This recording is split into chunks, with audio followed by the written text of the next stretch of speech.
Hello, everyone. Welcome to a nonprofit nugget with DrDebra. I am DrDebra Dunston, and I'll be giving you just a little something to chew on. Just a little something to chew on. Um, I am, as I said, I'm DrDebra. I'm DrDebra Dunston. I am a nonprofit strategist and funding coach. And what I do is that I help nonprofit visionaries to actually get in position so that they can get the funding that they need to keep their vision going, to help it not only get established, but to actually get in position where they can draw that support that they need.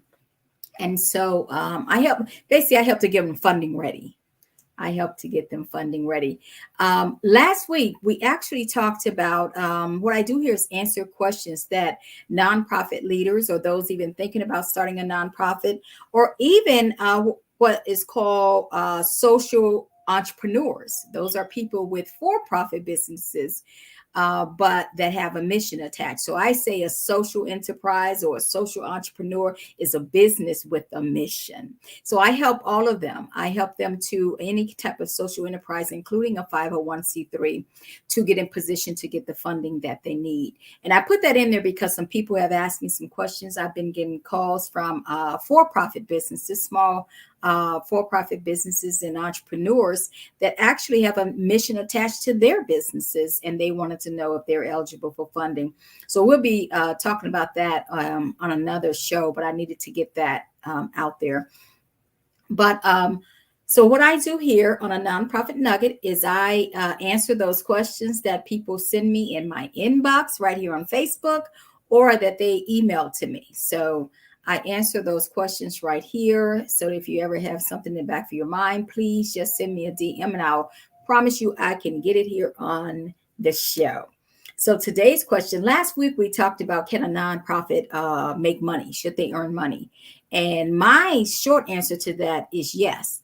And that's just my feelings. I feel that all nonprofits should have an arm that they can control where they're earning money for their services, different types of services. You just have to make sure that the service align with your mission. You know what I mean? For example, my nonprofit, I am a nonprofit leader, Healing and Empowerment Ministries. We earn money. Our earned income line is by offering sliding scale healing emotional healing sessions to those who are in need, who are healing from trauma, from domestic violence, human trafficking, or sexual trauma, things like that. So we offer them sliding scale. And many times we offer pro bono for those who can't, just can't afford. So that's our earn line. So we talked about that last week, in case you missed that. Today, the question I'm going to tackle is, I get this from a lot of different nonprofits. I get this from people, even really, to be honest, who are just looking to raise some funds. I get this question: what are some good fundraising ideas? What are some good? And I'm sure that you guys could probably help me brainstorm some good ones, because you probably have some that I don't even have listed here. I mean, when I get this question, my mind just goes, over my 37 plus year career in the nonprofit industry. I have done all kinds of fundraisers. I've managed all kind of fundraisers, all kind of events, all kind of online fundraising. And so some of the fundraising ideas I can, and we're going to kind of stick to events. I'll talk about some of the just fundraising through donor campaigns. You can do a mailing campaign. You can now, hey, we can do a virtual campaign where you can raise money from donors. You can do crowdfunding. That's one. You can do crowdfunding. And I'm trying to give you some of the fundraising ideas that are not very expensive. We'll start with those. Of course, there's ones that get bigger, but crowdfunding, online affinity funds. That's like Healing and Empowerment Ministry is partnered with, we partnered our Amazon account with that. So every time somebody makes a purchase using our link, then we get a kickback. It takes a while to build it up, but still that's residual income for our nonprofit. And so that bring donor dollars in without us even trying. So I like those affinity funds. You may even know of a small business that will give your nonprofit a kickback for revenue that you bring into them. Like you may be a referral for a business that says to your nonprofit, for every person that you bring into my business, you can get 5% of what they purchase. Those are good affinity programs, or even cause marketing programs. Cause marketing is when people come in. You've probably seen these in the grocery store. When you go in the grocery store and it's like a little tag and they ask you, do you want to give money to this organization? And sometimes you get a little thing to put your name on and they put it on the wall or in the window. Those are called cause marketing programs or relationships. And like I said, even if it's not one of the big companies, you may even find a small entrepreneur who has a business who you can get a relationship with, where every time somebody purchases something, every time somebody does, something else, sells a book, every time they sell a book, that a portion of it comes to you. And you even can do that for a limited period of time. Like I have a book, Getting Free and Staying Free. I do run a special where I say between this time for the next 30 days that every book purchase, a portion of the proceeds will go to Healing and Empowerment Ministries healing program for young girls who have been through sexual trauma. And then you put that out there. And when people buy a book, a portion of it goes to your nonprofit. So that's another way. You can do a t-shirt fundraiser, where you can actually purchase the t-shirts. And many times if you go to a t-shirt, what would you call a maker or someone who does t-shirts, they'll give you a discount based on your nonprofit. They may have a discounted nonprofit rate. I have done that. And then you would turn around and you would sell the t-shirts, and that would bring in some funds for your nonprofit. Another one is a walkathon. Now, I've been in many walkathons. I've even led a walkathon for one of my employees, Take a Step to Prevent Teen Pregnancy. And you guys know how this works, that people will sign up. So you get the registration fee that goes towards your nonprofit, but also they're told to get sponsors to sponsor them. And that money actually comes back to your nonprofit. So I like walkathons, runathons, different things like that. Race for the Cure. I know you guys have heard of that. You can hold virtual classes. Like I do have a series of classes coming up at DrDebra Nonprofit Solutions, where a portion of those classes, the funds raised from those classes, will go to Healing and Empowerment Ministries healing programs. And what I probably would do is just let people come for any donation they want to make to Healing and Empowerment. They would get to attend the class. So if they make a donation, they can attend the class. So you can do that. And if you don't have classes, partner with somebody who do offer classes. It gives them marketing, right? It gives that entrepreneur some marketing, and it also raises funds for your nonprofit. I think that's a wonderful way.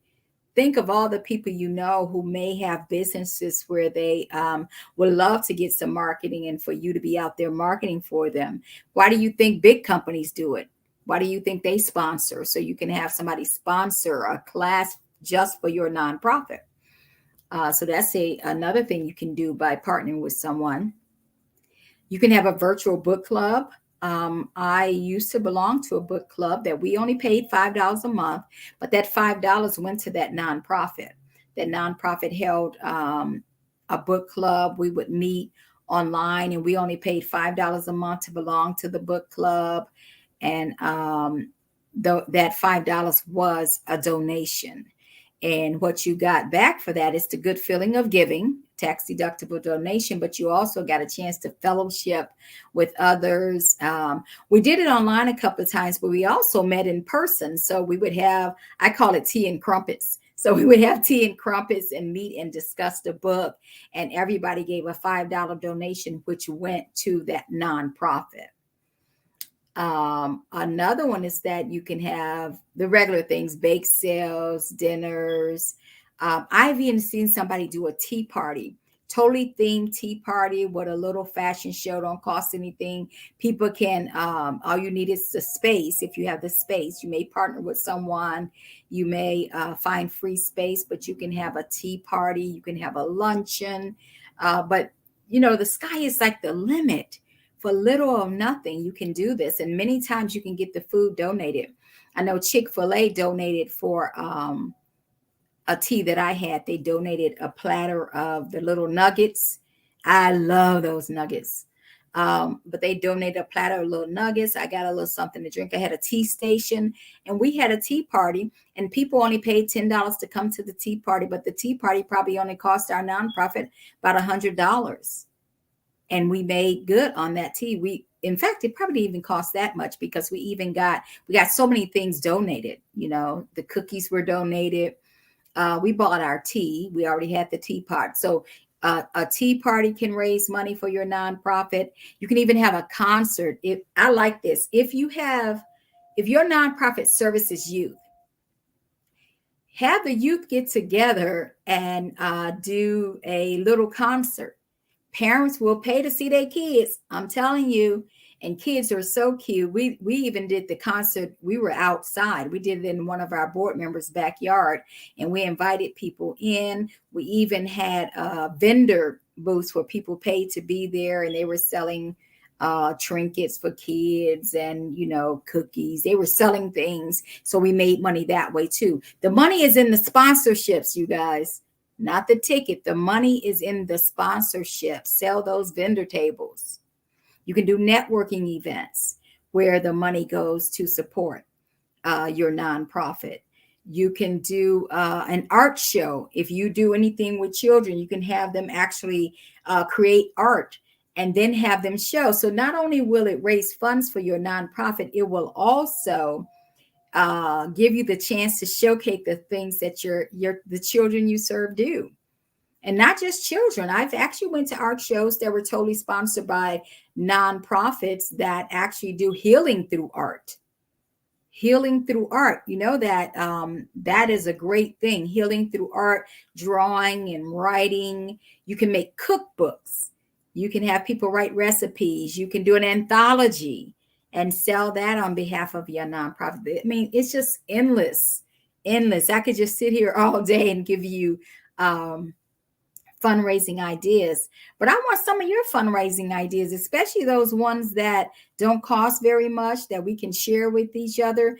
Send them to me in the, you can go to the group, you can go on my page, or send them to me in the DM, because I would love to pass some of these along to some of the nonprofits who are kind of, at a loggerhead, you can't think of what to do. But these are some fun things that you can do. I even know a nonprofit who had a pool party for children. Now, this was back pre-COVID, but they had a pool party. They had a pool in their backyard, just a little, nothing people can drown in or anything. But they had a pool in their backyard, above ground pool. And it was a hot summer's day. And they just invited the kids over for water park. That's what they called it, water park. And so it was a mentorship program. They had a water park day, and they sold hot dogs and things like that for the kids. And the kids got to have a pool party. And now that's like planning a birthday party, and then people got to pay to come to the birthday party. But it's a fundraiser. So you would have it just like you have a birthday party. Get somebody to donate the cake, but you give them some props now. Got to give them a little props, give them a little marketing, let people know where the cake came from. Let them pass out some of their flyers so you can get the cake donated. You can get the hot dogs and hamburgers donated. When you are a nonprofit, a 501c3 especially, don't just count on, I believe you should have a diverse revenue stream. There are so many ways to bring in funds, even before you go for that grant. And as funders, I've served as a funder before. I've served served in positions with foundations, which are nonprofits too. Foundations where I was actually responsible for sitting on the board, of which we decide who's going to get the grants. And one of the things we love seeing is that people or the nonprofit has a diverse fundraising strategy. a diverse fundraising plan. You don't want to be so top heavy. So those are some fun ways that I have found that you can raise money for your nonprofit. Those are some of the fun fundraising ideas. I have so many. Maybe I'll write the book on fundraising ideas. By the way, I wanted to invite you to a class on this Saturday, March 5th. It's at 11 a.m. Eastern. It's called How to Get Funding Ready. And this is a class that will help you to get into a position where you can start seeking grants. And we're going to go through, we did Are You Funding Ready, where we just listed the things that you need to do. But in this class, we're going to go a little bit deeper, and you'll be able to have some of your questions answered about each area that you need to get funding ready. And so this will be actually, how do you get funding ready? Okay, I see, Dr. Deborah, you told me what I need, but how do I do some of these things? And so we'll continue to address that in this class. The class is $55. But I partner with Healing and Empowerment Ministries, my nonprofit, and they are offering 3 scholarships. They said that they would cover 3 scholarships. I talked to my board of directors, and they agreed to cover 3 scholarships to the class. So the first 3 people that inbox me with an interest in coming to the class on Saturday at 11 a.m., it's a virtual class. The first 3 people that inbox me with their interest, those scholarships will go to them. They'll be able to come to the class completely free. Those others, if you feel led to join the class and you just want to pay for it, part of the proceeds do go to Healing and Empowerment Ministry. So I'm choosing to partner with them too. So I'm going to put the link in the comments so that if you'd like to come to that class, you can do so. If you have any other questions, you can inbox me, or you can contact me at DrDebra at DrDebraNonprofitSolutions.com. Again, that's DrDebra at DrDebraNonprofitSolutions.com. And I look forward to hearing from you or seeing you in the class. Until then, I am here, Dr. Deborah, nonprofit specialist, nonprofit solution specialist, and funding coach. And I am still getting you funding ready. Have a good day.